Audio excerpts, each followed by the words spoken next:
About a decade ago, the U.S. Senate tried, if you remember, and failed to pass major gun control reform legislation. Remember that? That was shortly after the horror that occurred in Newtown, Connecticut at the elementary school. 26 people murdered, including 20 first graders, 6 adults. And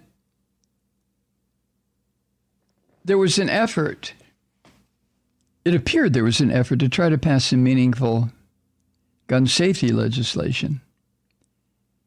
This country will never have gun control, ever, ever. But gun safety, and it failed. And now, all this talk about this bipartisan group of senators, again, talking about gun control following the mass shooting at the school in Uvalde, Texas.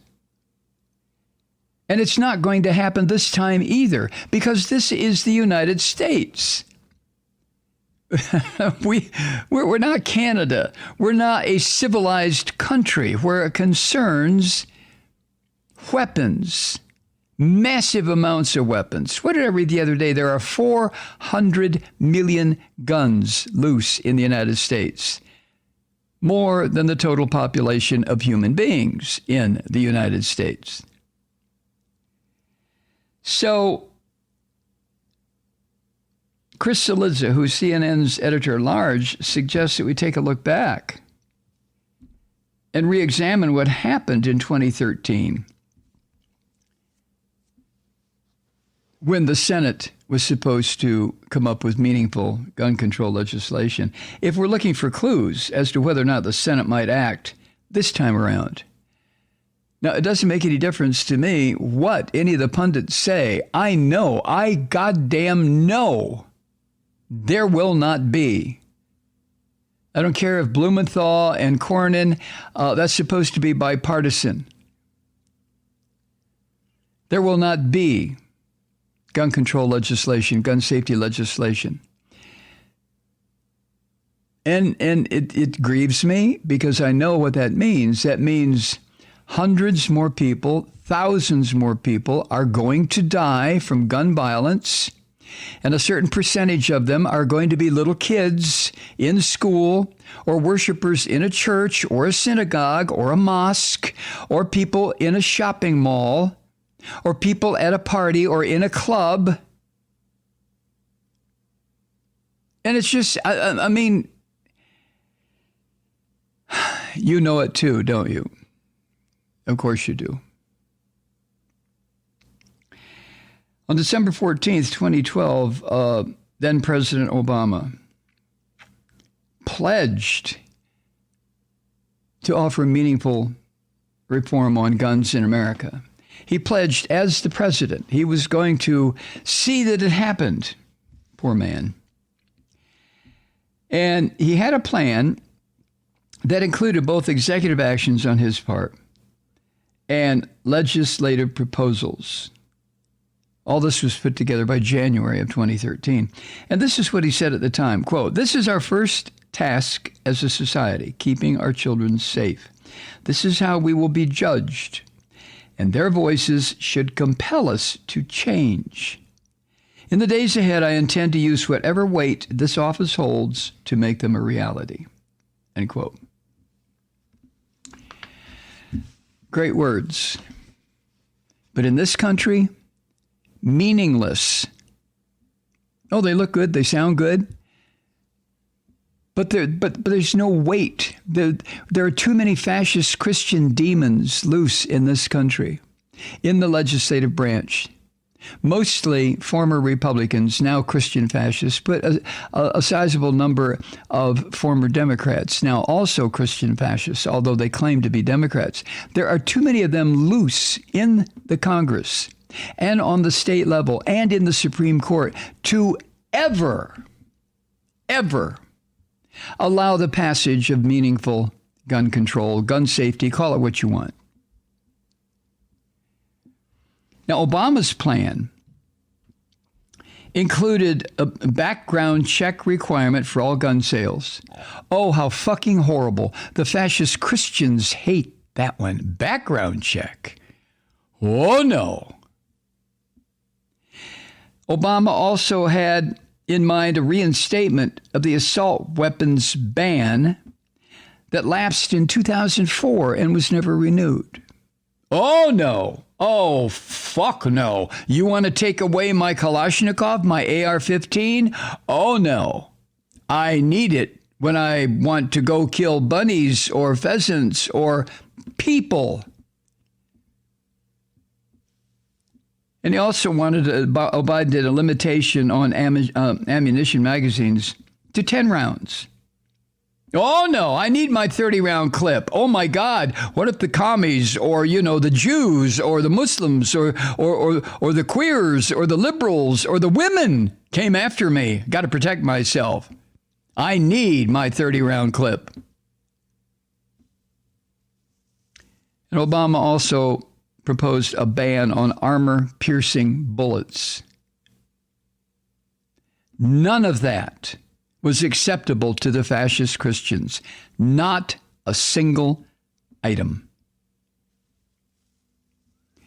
So it didn't take long after Obama proposed all this to realize that it was impossible to get the 60 votes needed to break the fascist Christian filibuster.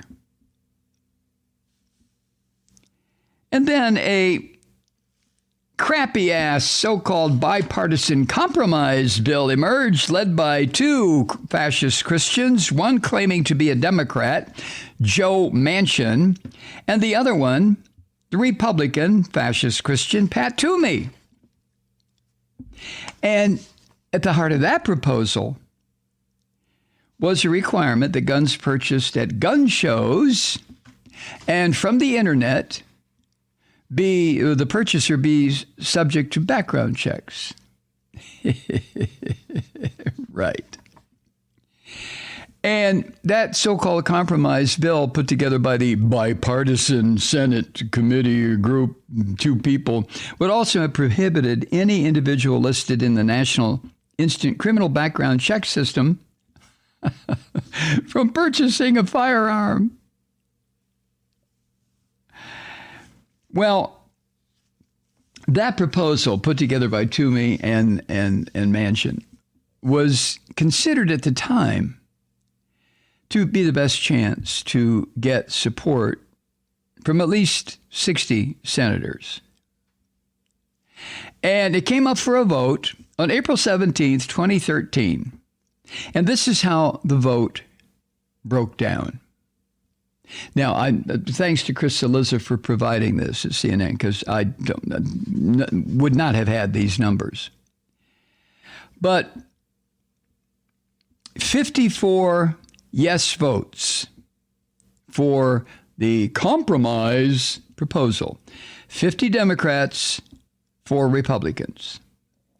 And the Republicans who voted for the compromise, 54, not 60, the Republicans who voted were the sanctified Susan Collins, Illinois Senator Mark Kirk, Arizona Senator John McCain, and, of course, Toomey. There were 46 no votes, including 41 Republicans and 5 Democrats, all of whom are fascist Christians. Now, the Democrats who voted against the compromise were Montana Senator Max Baucus, Alaska Senator Mark Begich, North Dakota Senator Heidi Heitkamp, Arkansas Senator Mark Pryor, and Nevada Senator Harry Reid. It should be worth mentioning here that Reid only voted against the measure to preserve another one of the Senate's arcane asshole rules that would have allowed him to bring it up again at a later date because he was a majority leader of the Senate at the time. Now, that same day that this vote was taken and defeated, a series of other gun control measures failed too, including one that would have regulated assault weapons. That vote only got 40 yes votes. 60 senators said no, fuck no. We want assault weapons loose in the United States, is what the 60 senators were saying. Now, Obama, I do remember this, Obama was really, really angry at these legislative failures. And at the time he said this, quote, instead of supporting this compromise, the gun lobby and its allies willfully lied about the bill. And it was a very shameful day for Washington, end quote. Right. But remember what Barack Obama's presidency launched. Barack Obama's presidency launched the worst fucking president of the United States in its history. The orange vomit. Make America great again. Right. So, Chris wants us to see if there's anything we can learn about the chances for some sort of gun control measure passing the Senate following the horrible massacre that occurred in Texas last week. Now, don't laugh about the chances of anything passing. First of all, it's going to depend on what's in the legislation. And we don't know yet because these so-called bipartisan talks have just started. But I will guarantee you that there will be nothing, absolutely nothing in the so-called bipartisan legislation that will restrict, inhibit, remove, or otherwise get rid of military-style assault weapons in the United States.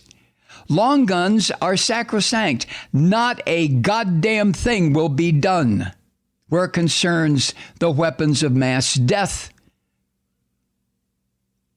that were used in Connecticut, that were used in Orlando, that was used in Uvalde, Texas. Nothing will be done. Nothing. You know this. I know this. Hi, Truth Seekers. Mike Malloy here. As you know, we've switched formats and are now broadcast exclusively on the Progressive Voices Network. So that means you get fewer program interruptions, no corporate commercials, and lots of profanity. But our format change also means some of our radio listeners no longer hear the program. It's been a while since I mentioned our podcasts, so you may have forgotten that there is a way to listen to this program anytime you need a good dose of screaming. Visit MikeMalloy.com and subscribe to our podcast. As a podcast subscriber, you can download the program to your mobile device and take me with you wherever you go. And if you have a friend who needs a dose of truth-seeking, you can give a gift subscription as well. That's MikeMalloy.com, and never miss a minute of the uncensored fun and frivolity.